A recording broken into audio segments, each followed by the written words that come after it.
Over the past few weeks, we've been sharing our journey along one of the best outback road trips in the country, the Darling River Run. It's been an unforgettable adventure from Brewarrina to Bourke, through Louth, Tilpa, Menindee and finally Pooncarie.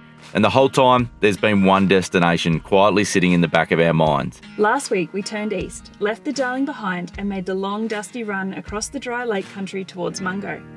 By the time we rolled into Top Hut Station, we'd had our fair share of bumps, corrugations and even a small plumbing issue to make things interesting. But with Mungo finally just over the horizon, after weeks of river country, today is the day we've been working towards, the day we step into one of the most significant landscapes in Australia.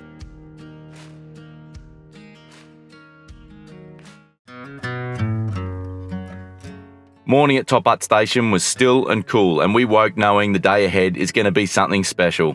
Today, we'd finally be heading into Mungo National Park, the place we've been aiming for since the start of this journey. It's a strange feeling rolling into a place that you've been imagining for so long. Our first stop was the Mungo Visitor Centre, and exploring the displays about the Willandra Lakes, the ancient climate cycles, the megafauna and the cultural history of the region really helps you begin to understand just how significant this place is. Standing there reading the stories held in these dry lake beds, you realise you're not just visiting a national park, you're stepping into a chapter of Australia that stretches back tens of thousands of years.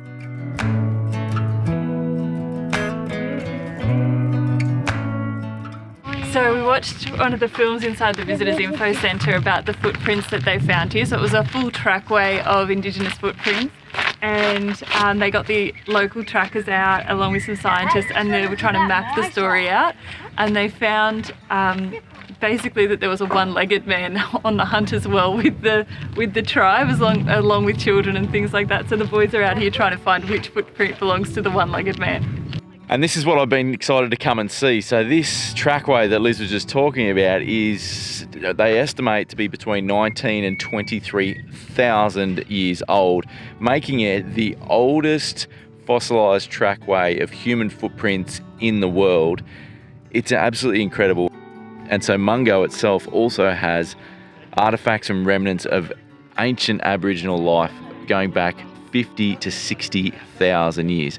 So the Aboriginal people have got a continuous culture here in Mungo. It's one of the oldest outside of Africa in the world, where they've found evidence of people living for that long. It's just incredible. But the discovery of the footprints was also the coming together of three tribes, three different Aboriginal tribes and scientists to collaborate for the first time and start to agree and find similarities in what they were finding in the science, as well as from the Indigenous stories that have been passed down. Just an incredible thing, but yeah, amazing. So Mungo is kind of famous for three things. It's famous for that ancient Indigenous culture and that continual culture and the evidence of that you can see here. It's also famous for evidence of megafauna and some ancient animals that have lived here, which is pretty awesome.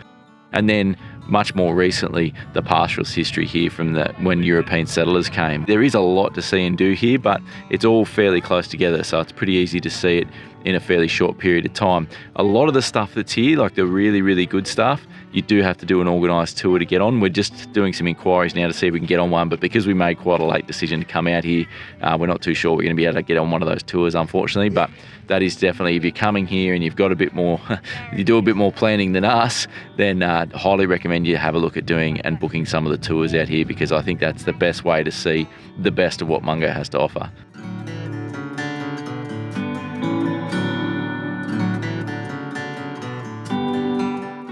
I was just having a chinwag with Lance, the National Park Ranger here. There's so much history and culture here. It is wild. Like, the things that they're finding are just incredible, and there's so much special, significant Indigenous culture here. It's really beautiful to see that what's the word, when things all join together, where you've got the scientists, three local Indigenous tribes that all border the lake, all working together to find out the history and the story and uncover the new connections that can be made from this place. Well, let's go find out. I really want to go see and explore. And Lance gave us the hot tip.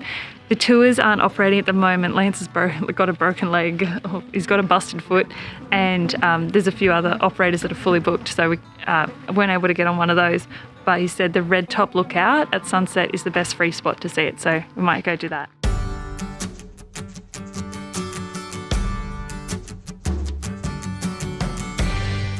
The old Mungo shearing shed sits right beside the visitors centre, a reminder of the pastoral chapter that came long after the ancient stories that this landscape is known for.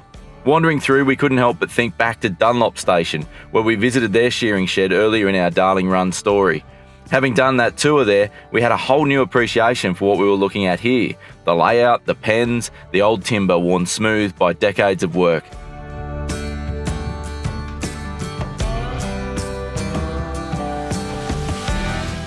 Mungo Station once ran thousands of merinos across these dry lake beds, and for more than a century this shed was the heart of it all. Before the area became a national park, this was a working property, part of a wave of pastoral settlement that swept through Willandra Lakes region in the 1800s. Standing here now, it's really strange to imagine the noise and the dust and the heat and the sheer effort that would have once filled this space.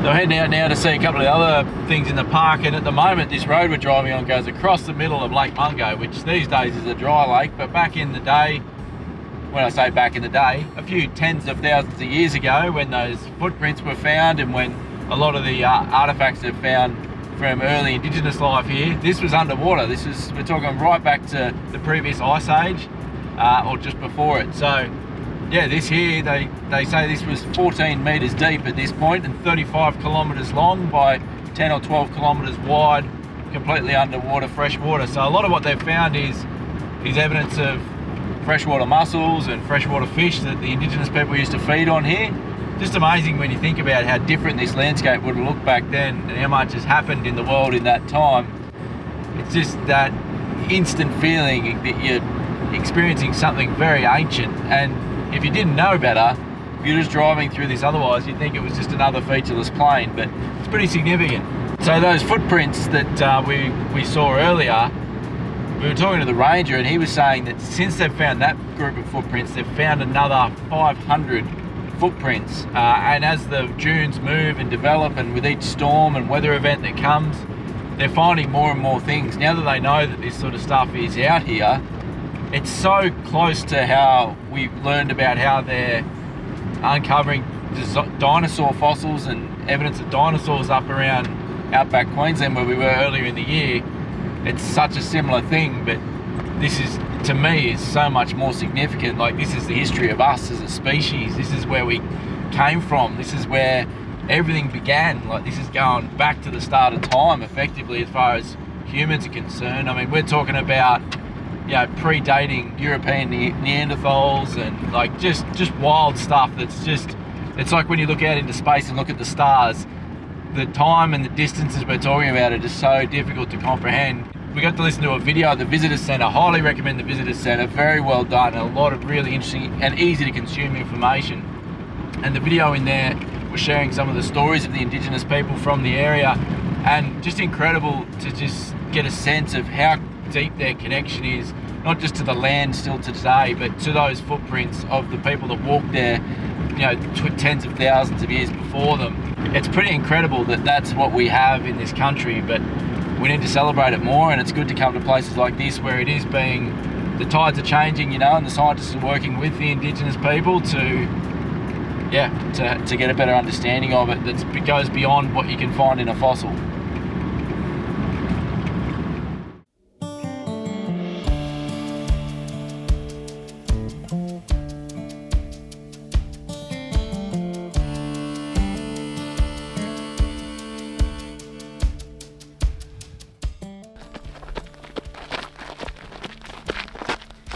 So next stop, we're heading up to the Great Wall of China, is what it's known as, which is this massive sand dune system that runs right across on this eastern side of Mungo Lake, or Lake Mungo. And this is most recently significant because this is where they discovered the Mungo Man and the Mungo Lady, which are historical remains of Aboriginal people that obviously lived here. The Mungo Lady was actually a cremation site, and the Mungo Man they found here as well, which have recently been, they were removed and they've recently been returned and reburied here in the park. And the remains were dated, well, conflicting stories, but dated for between 20 and 40,000 years ago. This site is fairly significant globally as an archaeological site because there's not many places in the world where they've found human remains that old. I don't know, they're always rounding off the nearest 10,000 years in these things, so who knows really, eh? It's pretty special. Either way, it's bloody, yeah. It's culturally special, but it's also just geologically beautiful. It is stunning. And to see it at this time of day, with the weather we've got at the moment, it's absolutely beautiful. And the National Park has done such a great job with all the signage and the artworks. Like, even the rocks with all the plaques and stuff in them have the most amazing, incredible engravings in them that are just, the kids are finding fascinating as we go. So it's really beautiful to see something like this, because I feel like it's the middle of nowhere, but maybe that's just how we've travelled here. But yeah, it kind of is. We're a couple of hours north of Mildura, effectively, or Mildura, Balranald, around that region. Yeah. Yeah, I mean, it's pretty remote, but it's one of the better national parks we've been to as far as facilities and maintenance and the upkeep of everything. We had a quick drive through the campground and had a bit of a look around. It's all done very, very well. Absolutely. I still prefer where we're camping, but that's just because we like our solitude sometimes. But it's all very stunning and done very well. We're walking on a boardwalk now, for example. Yeah, like a lot of time and effort's gone into maintaining this place.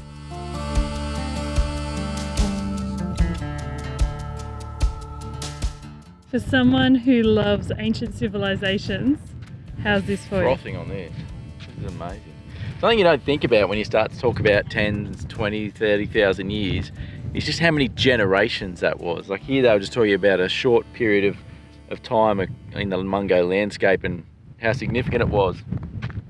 And you know, it's only a fraction of that total time, and it's like 1,000 generations. It's just so hard to comprehend and to fathom. I froth on ancient civilizations at the best of times. I love learning about it. I just love that we don't really know there's a lot of gaps in a lot of the knowledge, and I just love the different theories and stuff about how things might happen, like whether it be building ancient pyramids in Egypt or reading about this stuff. It's just as fascinating, I reckon.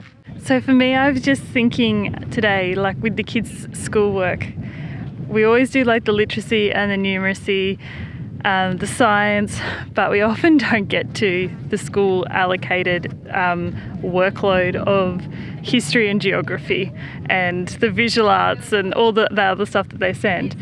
And I was just thinking about like just the last few months of what our boys have seen in terms of history, and even today coming here and seeing, you know, the oldest remnants in Australia of human life, to see how the landscape is formed, to hear the stories of Indigenous people talking about their connection, trying to explain to James the concept of Dreamtime stories and how for this land here there's this rainbow, it's not the rainbow serpent, it's the carpet snake, and it breathes out rainbows, and that's the Dreamtime story for this location of how rainbows evolved.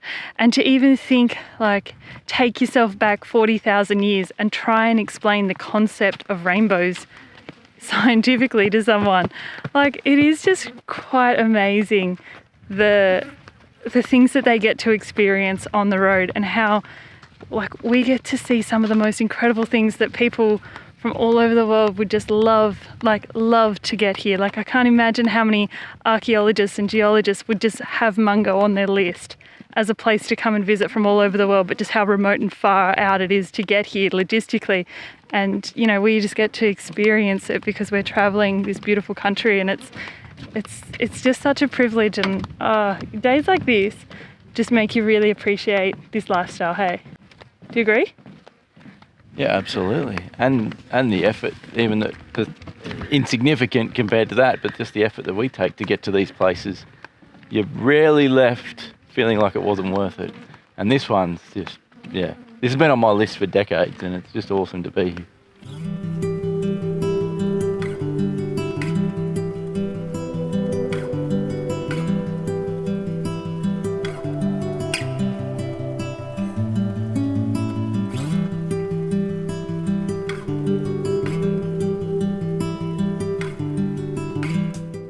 Standing out on the lunette, surrounded by tens of thousands of years of history, you can't help but feel grounded, and maybe that's why what happened next hit a little harder. While we were here at Mungo, we had a real life moment that we didn't capture on camera, but something we think it is important to share. So after having a bit of a look around there at the walls of China, we then started to head back to camp to have some lunch. So this is a bit of a real-time update because something happened that we didn't film, that we didn't get on camera, and I think it'll be obvious why when we let you know what happened. But basically, we were on our way back to camp. We had a bit of a trail mix, essentially, in the car that I'd made up that was a bunch of different dried fruit and nuts and stuff just to have as car snacks and for our day trip.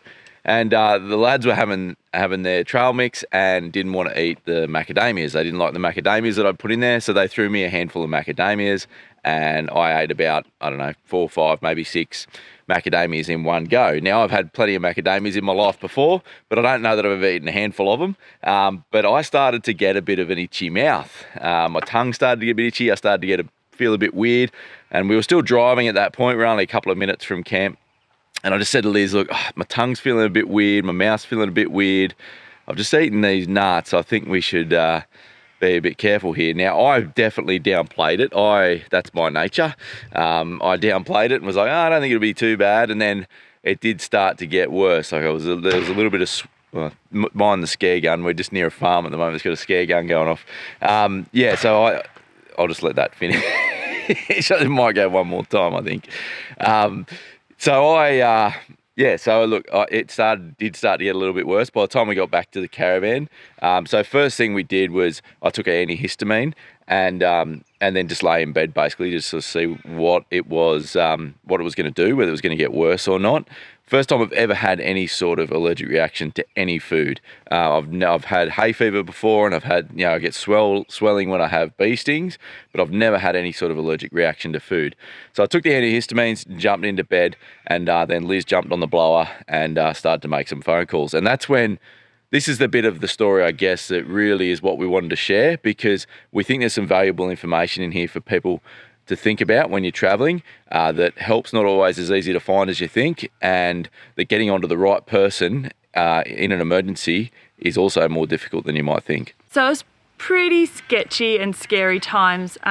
Simon obviously downplays things at the best of times, and I know he downplays things, so I was a bit more worried than what Simon was.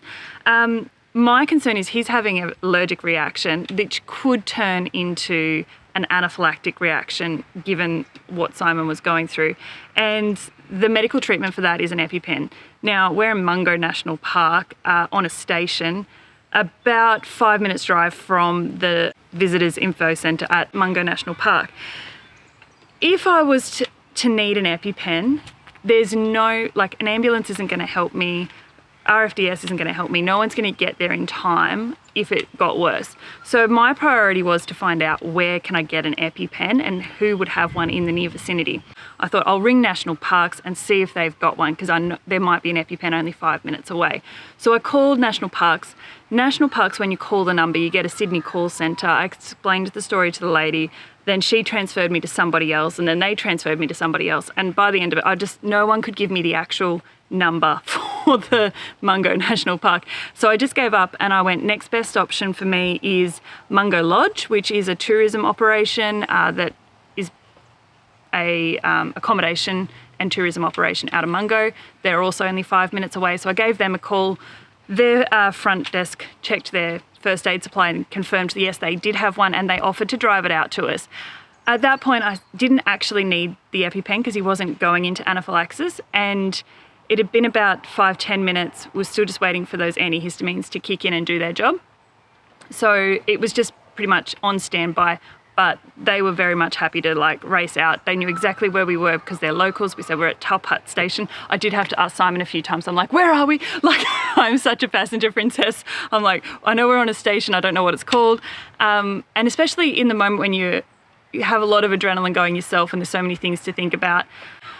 I guess what we wanted to share this story because it really caught us off guard. I don't know I think we did the best we could with the situation we had. Yeah, so thankfully I didn't end up needing an EpiPen. The antihistamines did start to do their job and the symptoms stabilised and then eventually started to subside. So while we knew we hadn't, Liz had found an EpiPen that we could get access to relatively quickly, we didn't need it thankfully. But yeah, like it's scary to think how quickly things can change just like that. And something we'd never thought of carrying, but we now do, is our own EpiPen. We went and bought one. We couldn't get a script for one which makes them cheaper, because I don't actually have a diagnosis. You have to go and get a diagnosis, and it just wasn't worth it for us anyway. We ended up just paying full price, which is about $150, I think. Yeah, it was about $150, but the pharmacy that we went to, it's a country town, they only had one EpiPen for sale. I would like to still get a second one as well, and a kid's one. You don't have to be that remote before you're a long way from help, and you do need to be self-sufficient. And look, you can't be prepared for everything, and you can't cover every scenario, but I guess we just wanted to share it just in case there's some learning there for you. But if you've got any suspicion that you might one day need an EpiPen or have some sort of more severe allergic reaction, I'm not going to tell you everyone needs to carry an EpiPen, but it could be worth considering for some people depending on your situation. I would say everyone should carry antihistamines just in case. They're over the counter, you can get them from any pharmacy. I would say just be prepared, because as you travel you're going to try new things and experience new things. There's potentially foods and insects and bugs and stuff that you've never encountered before in your local environment that you're going to encounter, and you don't know how you're going to react. So just make sure your first aid kits are up to date, make sure they're prepared. We were really lucky we had antihistamines and we were able to get our hands on an EpiPen within 5 minutes, because like we said earlier, RFDS wouldn't have been able to help us, an ambulance wouldn't have been able to help us, and we were only 5 minutes from a national park ranger station, which is unusual for us. We've certainly been far, far more remote places where we'd have to just rely on ourselves, and it could have been a lot worse. Yeah, totally. So as far as covering other medical emergencies, you guys know full well now that we carry a full range of survival first aid kits, and we swear by them. And look, they cover us for the majority of situations that we're going to come across. But yeah, the EpiPen and a couple of medications are worth considering as well. So in other more exciting news, last week you might have missed, but we're going to be at the Melbourne Caravan Show, which from when you see this will be this week coming. So from Wednesday the 18th of Feb through to the 22nd of Feb, it's running for the whole weekend as well. We've got a discount code, so you guys can get in for $15. You can buy those tickets online using the code Lifestyle Pioneers 15. I'll leave a link for that in the description below. But in the other exciting news, we've also got a giveaway. Yeah, so we've got 5 double passes to the show to give away. Scan the QR code here on the screen. That'll take you over to our website. Chuck your name details in there so that we can contact you and send you those passes if you are the winner. We're only going to run this for 48 hours, so it'll be drawn on Tuesday, so you know you've got the tickets prior to the show. Anything else they need to know? No, that's about it. So jump over there, and like Liz said, there's 5 winners. You'll get a double pass each for one day entry into the Melbourne Caravan Show. So if you're heading along to the show, leave us a comment below. Let us know what day you're going to be there. And if you miss out on the competition, don't forget about that discount and get yourselves in there for $15 as well. And we can't wait to see as many of you there as possible. We love the shows. We're very excited for it. And we can't wait to see you there. All right, guys, let's dive back into the video because we wrap up the Mungo video in a pretty special way. Oh, you're going to love it. All right, see you there.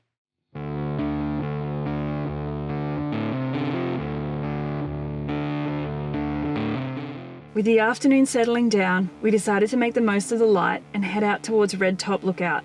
It's one of the best places in the park to watch the sun go down, and after the day we'd had, it felt like the perfect way to reset.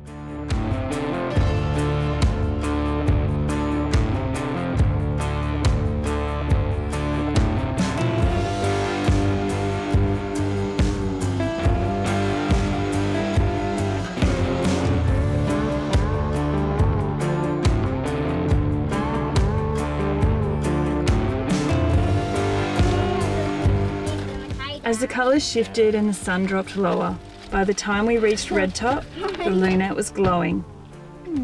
The perfect way to end our time here at Mungo and complete our Darling River adventure.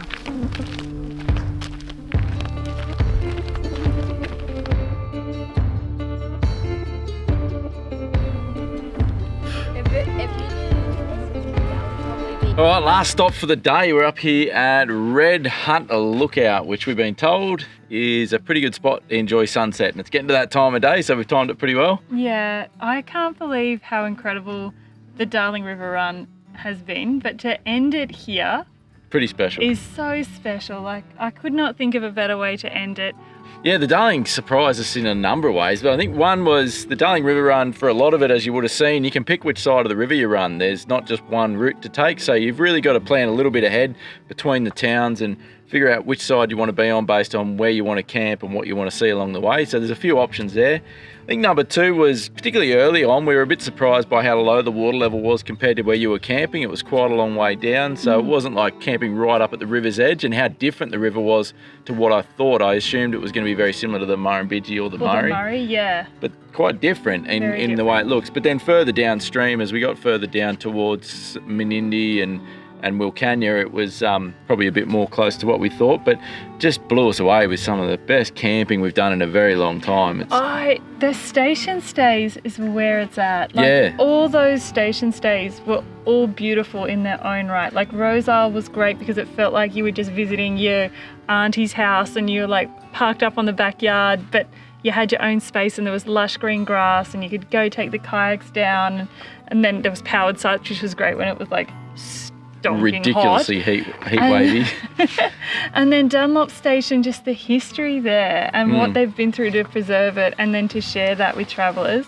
And the morning tea, not to be missed. The morning tea was definitely a highlight. It surprised me how little free camping there was, or how few good free camps there were, because so much of the river boundary is station country. But then what blew me away, surprised me, is just overall how good the station stays are. They're some of the best station stays we've done in the country, and Outback New South Wales, we've been saying all the way along, isn't really known for its station stays. No, when you think station stays, my mind goes to like South Australia, WA, NT, like big, large acreage properties. Yeah. But these are more authentic. They were really authentic. It was like you're going to visit your aunt and uncle who owned a farm, and all of the owners of all the station stays, they all seemed to sort of know each other too, and they'd recommend each other, which was really nice to see. Yep. But they were all just like soul of the earth, lovely people that would just... Absolutely. They're just like good old country hospitality, which I absolutely loved and just felt so welcome. It was like, I couldn't recommend it enough. I would say the only downside was the road from heading out of Wilcannia south. Yeah. Was rough. Cost us and dearly. Just air down more than you think you need to would be the only downside, I would say. Yeah, look, I would say if you're coming out here to do the Darling River Run, firstly, we'd highly recommend it. It's absolutely awesome. Absolutely. It's blown us away, as you probably could tell. But the number one thing would be use those stations. Every single one of us has said to us, especially if you're planning your trip, and like it many times has happened to us, the weather's looking a bit dicey, or the forecast, or there's been recent rain, ring the stations. They're all happy to help you out and help you plan your trip as well.